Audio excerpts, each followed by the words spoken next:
کامیابی کی راہوں کی طرف رواں دواں ہوتا ہے، وہی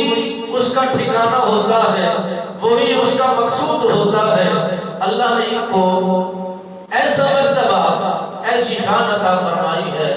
حضرت شیخ عبد القادر جیلانی سرکار کی دربار گوہربار کے اندر ایک خاتون آئی، عرض کرنے لگی حضور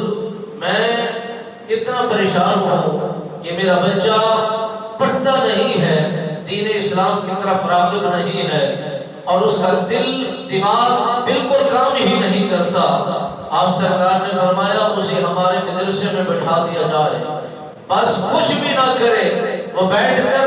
ان طلباء کو، ان پڑھنے والے حضور کے مہمانوں کو دیکھتا رہے۔ مالک بے نیاز اسی ادب کی وجہ سے، اس رونق کی وجہ سے، اس مقام بہترین لاجواب کی وجہ سے اسے ایسا علم عطا فرمائے گا، ایسی شان عطا فرمائے گا، اور ایسے اس کے دل و دماغ کے اندر برکت ڈال دی جائے گی، آپ کو کہنے کی پھر ضرورت ہی نہیں ہوگی۔ اللہ کے مقبول مرد مجاہد جو لوگ ہوتے ہیں،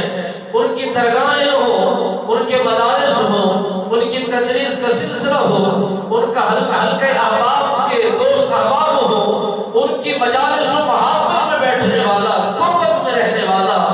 جو بھی آ کر اس امید سے بیٹھتا ہے یہ اللہ کے دوست ہے، اللہ کا ذکر کرتے ہیں، اللہ کی حمد کرتے ہیں، ہم سے بڑھ کر اللہ کا ذکر کرتے ہیں، ہم سے زیادہ اللہ کی تعریف کرتے ہیں، اور ان کے بیٹھنے میں ادب ہے، ان کے بول چال کے اندر ادب ہے، ان کے طرز کلام کے اندر ادب ہے، تو بس اسی صورت کو دیکھ کر کے، اسی انداز کو اپنا کر کے، پھر مالک بے نیاز انہوں نے اتنا